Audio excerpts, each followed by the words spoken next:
We're excited to announce the first ever, first of its kind higher education podcast conference brought to you by Edu Alliance, the EdUp Experience, and Podium. This is happening Saturday, July 12th at the University of Illinois Chicago campus. This is an in-person event, one day only, the first of its kind.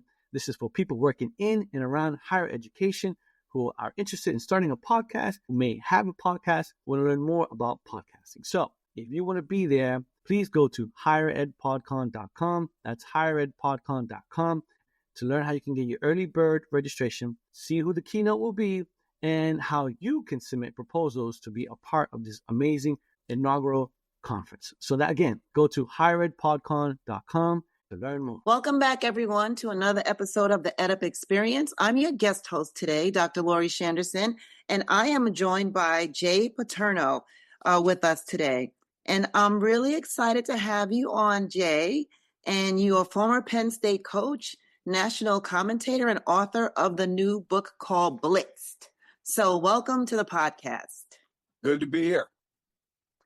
So I'm excited to have you on now. I will tell you, and you may or may not want to hear this, but I'm going to tell you anyway. I'm a New York Giants fan. And that's good. And you chuckle. I'm a diehard Giants fan, and I love watching the game. My son played football in high school, but I'm not really heavily steeped in all of the nuances, but I still have made sure to do my homework to make sure I ask the questions that are relevant to our discussion today. So first off, you've been vocal about the implications of the new 12-team playoff format. And so I've been asked to ask you about your perspective, and do you think that expansion gets it right, or what your concerns may be about this format? I think the most important thing is what we've kind of lost sight of with the playoff and a lot of things going on in college football is the academic part of it. You know, people talk about NIL and transfers and the playoffs and all that kind of stuff, and I rarely hear people talk about the academic side of it.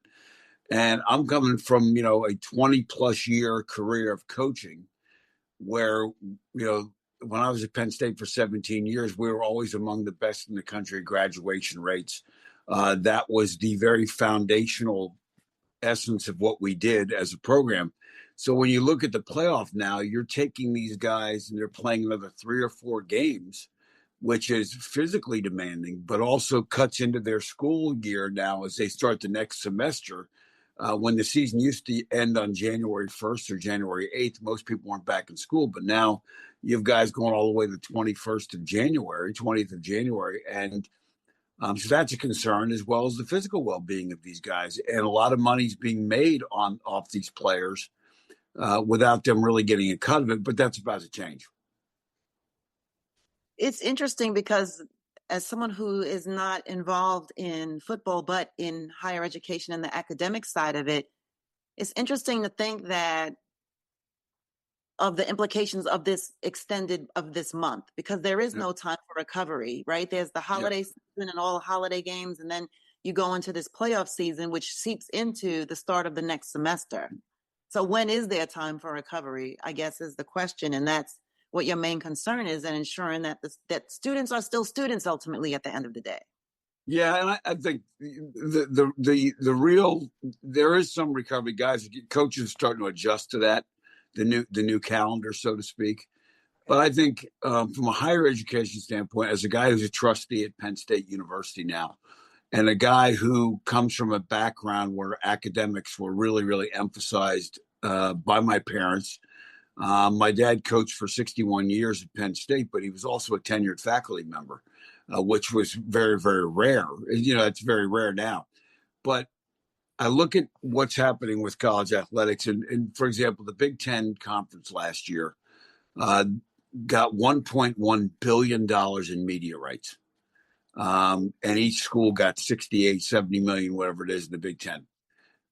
When you look at what's happening at Penn State, we are a $9.9 or $10 billion budget each year between research, health enterprises, educational enterprise, all that kind of stuff. And athletics represents 205 million of that. So, roughly 2%. But the implications and the financial and reputational risk that you can get from the sports side of it are in some ways really existential threats to the academic reputation side of it. And I think that's something that we've got to monitor and constantly be vigilant about. I want to go back to something that when we were just before that talking about the player health and well-being, because I think that's important to discuss as well. And you raised a critical point about player welfare, potentially playing, I think, up to 17 games. Yep. And so how do you think that ultimately affects their mental health and conversations? I mean, you talked about revenue sharing and compensation and things like that, but it's a lot. I mean, what are you hearing from the student athletes about the schedule? Like, and I would imagine they're excited about it, not really understanding the implications later, but what are you hearing from them? I think the new challenges between the playoff, between the longer season, between all of a sudden they can transfer when they want. All of a sudden they can make money with their name, image, and likeness. Now revenue sharing is coming. They're having to become adults much faster than they realized. College football used to be seen as this nice extracurricular activity. So this 19-year-old player out in front of 100,000 fans and 8 or 9 million people watching on television, if he had a bad day, generally he'd get a pass from it. People would criticize the coaches, but hey, these are just kids playing a game. They've been professionalized. And to professionalize and get that money, they have to go on social media, even if they lose a game. And when they go on social media, now they're vulnerable. They're out in the open, and they're hearing tremendously hostile feedback because they're now seen as professionals. The explosion of sports gambling has now created a element of fans that are really mad because they didn't win the game or didn't cover the spread or didn't get, so all of these mental health things. And then we talk about the families. A lot of times families are telling kids, you've got to make a certain amount of money in your NIL. And they're putting that kind of pressure on. Oh, and by the way, you got to perform on the field. And by the way, you got to go to class and maintain an academic standing and hopefully progress towards a meaningful degree. The mental health challenges are very, very real. The group that I consult with is at schools all over the country. They're hearing about this a bunch. That suddenly kid doesn't want to transfer, but mom and dad say, if you don't transfer, how are you going to maximize the money you're making for all of us?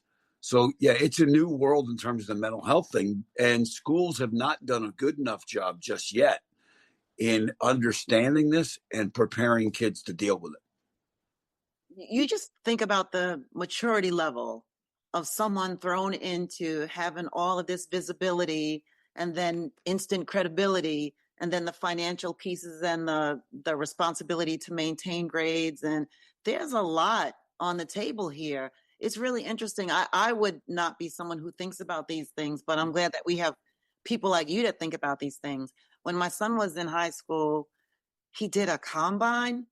And I remember we were there and there were some of the parents and the coach spent a lot of time talking about the grades and was telling the moms, because there were mostly moms there, if you don't get these grades, you're not going to be able to play. And my son, very bright, and I was thinking, well, that's not our issue. I'm more concerned about him getting injured or something like that. But the impact that the coaches have, I think, is significant. And I wonder if the new playoff structure helps or hurts coaching job security, especially at top programs, right, that are under constant scrutiny from donors and boosters. What do you say about the coaches and that aspect of it? Well, I think expanding the playoff helps coaches because more teams make it. When it was just 4 teams in the playoff, it was very tough to get in. Now with 12 teams, more guys make it. But I think even coaches, as you look at this new world, and one of the things I talk about in the book, and the book is nonfiction, fiction. So it's a novel based on things that are really happening. And so coaches are dealing with a new set of pressures because players can transfer when they want.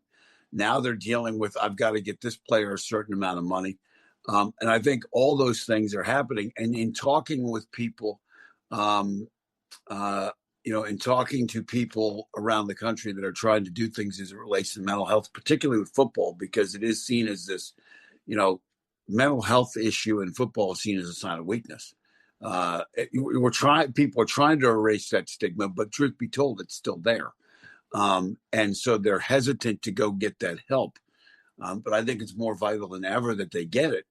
And at the end of the day, there have been coaches at the NFL level that have embraced it and basically said, look, if you're not there, it's no different than your knees or your shoulders or your back. If your brain is not in the right place, you're not going to be as successful as you could be. But that message still has to filter down to the colleges and high school level. And hopefully it is. I know at Penn State, we've done a good job of putting psychologists in place for our athletic department. But it's still a challenge to get people, you could put it there to check a box and we've got it. The question is, are players willing to go do that? And hopefully that's a message that's being conveyed loud and clear from coaches to players that this is okay. It's okay to have these things. Yeah, that message has to come from the top. And, let me go back a little bit because we didn't talk about the book Blitzed, right? And we know that in the book, you mentioned the intense pressure in today's college football landscape. And I think you talk about the expanded playoff format and how it might amplify or alleviate pressures from coaches and the programs. But what insights from the book do you think are most applicable as college football enters into this new era? I think it's just that it is a constant pressure point. It's 24/7. It is, the coaches, as opposed to the NFL, when the players leave the building, they're grown-ups and they're responsible for their own behavior.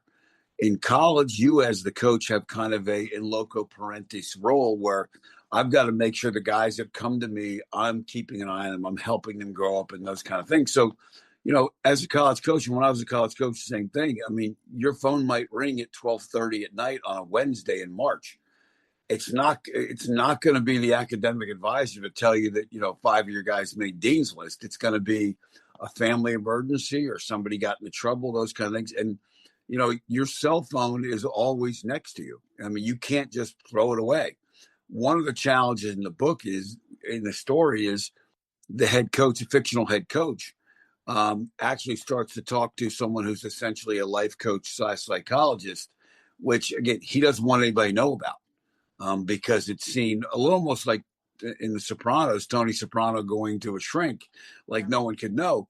But the woman that he's talking to says, what I want you to do is when you and your wife go away on vacation this summer, shut your phone off, put somebody else in charge while you're gone, and don't take calls for 3 days or 2 days. And just that little act is so foreign to him that it almost drives him crazy because he can't deal with, like, wait, I'm supposed to be doing something. And I think that's one of the things that's happening with coaches is this constant pressure, the constant need. And then when you talk about for coaches that have been in the game a long time, there are a whole other set of things that are changing for them. The issues of race are difficult because, all of a sudden, one of the things that happens in this book is that there is a police shooting in their community. How does a white coach, then all of a sudden address these things with his black players? There are issues there are more women involved in athletics administration, but also now coming into the coaching profession. How does a guy who's been in an 100% male-dominated world now deal with those things that come with it? So there's all these things that are happening to coaches in real time right now that we talk about in the book and how you handle those things. And I think it's for fans or even people who are just curious about what's going on, this is really pulls the curtain back on what's really happening. It does it in a novel fashion using a novel because that makes it easier to put out in real time.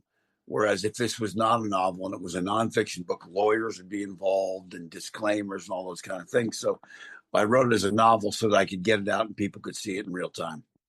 I don't know. This sounds like a streaming service, multi-part episode type of deal. I'm certainly hoping so at some point. Yes. That's what it sounds like to me. Well, a little bit like Ballers, which, on HBO, Ballers was very much based on a lot of real things. This is a similar story along those lines. And I watched some of that with my husband. And I mean, it made me interested in the sport, but the sport seemed to take second seat relative to the nature of all of these other dynamics that had an impact on the player. Well, with more access now given the teams outside of the traditional Power Four, how might this shape recruiting and media exposure and regional rivalries in the years ahead? Higher Ed PodCon is coming. Go to higheredpodcon.com. That's higheredpodcon.com to learn more. Well, I think as it relates to recruiting, because guys can now transfer from school to school, guys coming out of high school have less opportunity because a lot of these schools now look and say, well, I'm going to grab this guy from this school, that guy from this school, because I've already seen him on film for 2 years at this level, as opposed to somebody in high school I've got to project.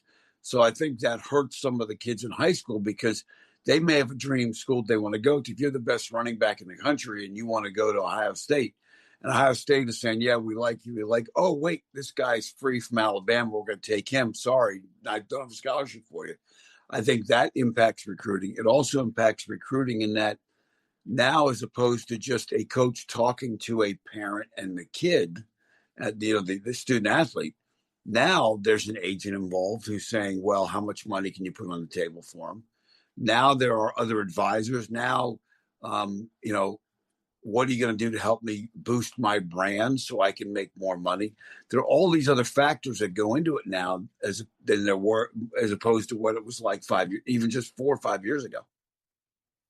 Well, you're the one that mentioned Ohio State. So I have to ask, with Penn State seating over Ohio State surprised many people, and including you.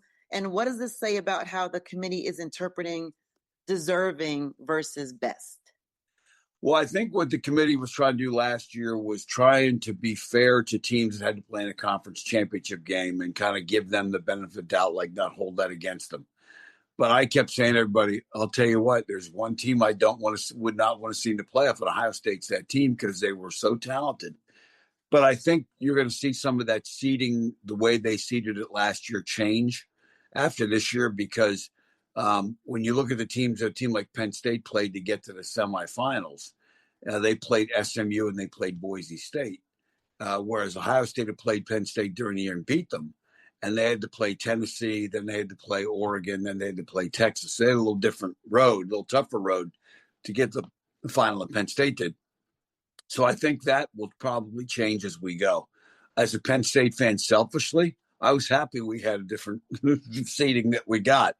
But I also knew Ohio State was probably the team to beat. Well, do you have any comment about the evolving priorities of the selection committee as it relates to SMU's selection over Alabama? Because that's generated a lot of debate. No question. And I think, if you had said to me which team was going to be in, I probably would have said Alabama based on who they played. But I understand why they did it. And I think they're trying to be fair to everybody.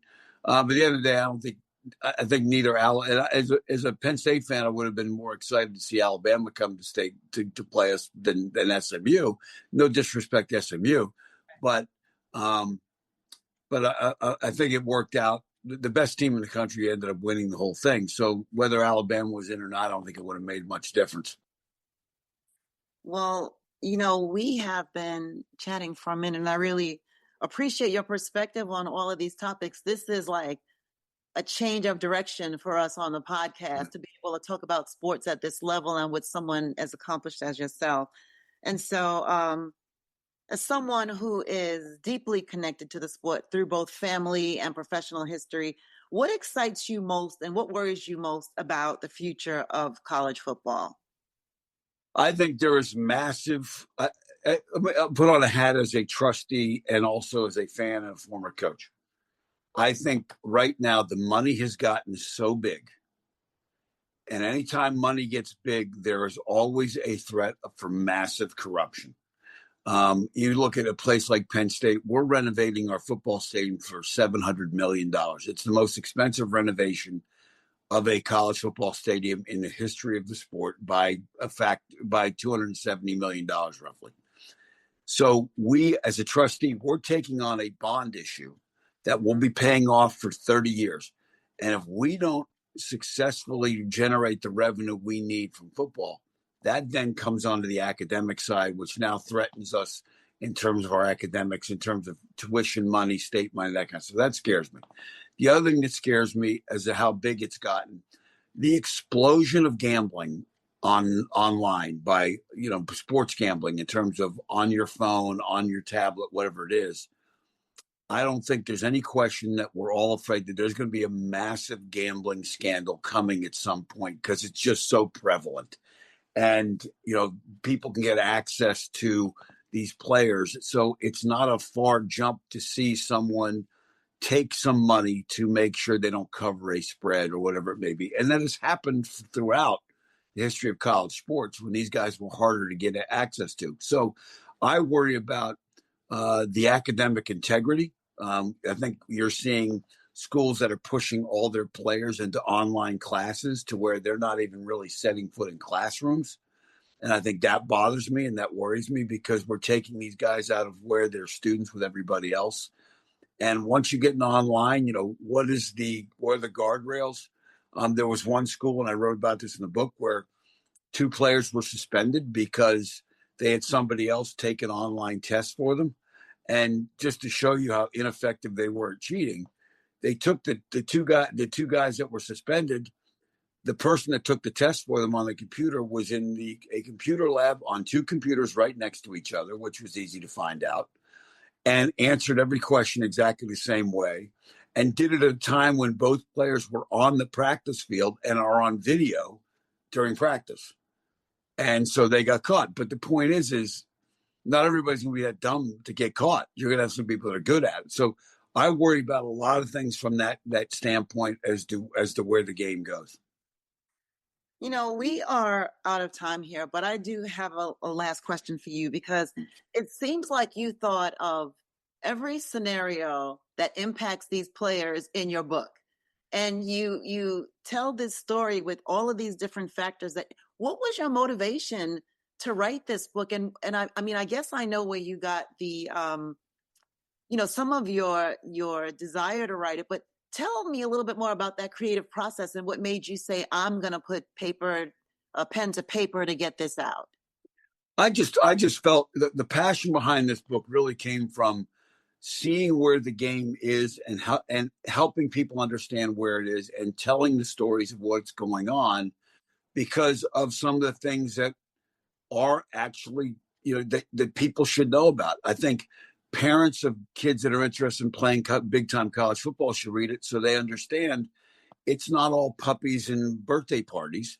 There are mental health issues. There are issues as it relates to all the other things that go with it in terms of the academic and transfer, that kind of stuff. I think fans, it's important for them to know what's going on. There's a lot of trustee politics in this book, and I think it's good for people at universities around the country to understand the pressures and the temptations, because this coach has to face a number of ethical choices that he has to make, and he's not always perfect. So I think it's important to tell this story from the inside out and to kind of pull the curtain back in a way that helps people understand what's going on to protect the integrity of the game and also hopefully protect the integrity of the academic institutions that these teams and these programs represent. Because I think we're at a time where there is tremendous temptation because of the pressures to cut corners and do things that you shouldn't do. And that's what worries me. And that was really part of the passion behind this book. Well, I love it. And thank you so much. Everyone, there you have it. You've just been EdUp, and we have just been speaking with Jay Paterno, former Penn State coach, trustee, and author of And Let Me Do This Properly Now, Blitzed, the all-out pressure of college football's new era, which I am predicting will be on HBO or Prime or Netflix as a 12-part series with the best actors. So listen, when you need the lunch lady, someone to fill that scene, you have to come back and I can get my 5 minutes of fame. Absolutely. A lunch ticket. Absolutely. Well, I think we might put you in as a professor. Oh, awesome. That would work. It's been great having you on to talk about this. This is a little bit of a departure for us, but I love the passion, especially about the academic piece. Yeah. Because on the EdUp experience, we talk about higher education and what's significant and salient in this space. And we often don't get the opportunity to talk about sports at this level. With all of these things shifting right now, I mean, you brought them to the forefront, at least from my understanding. And there are many like me that listen to the podcast that really needed to hear this. So thank you so much for your presence today and your contribution. I appreciate it. Thanks so much for having me on. So there you go, everyone. Again, if you want to know anything or everything about higher education, go to where you find your podcast and type in the EdUp experience, and you will be so happy to see a portfolio of podcasts that relate to anything and everything, including accreditation, which is the podcast that I host, Accreditation Insights. Again, here filling in for Elvin and Joe. Love doing it. Loved having Jay, and we'll see you all again soon. Did you buy your tickets yet? Higher Education's first podcast conference is coming July 12th. Go to higheredpodcon.com, higheredpodcon.com. Get your tickets.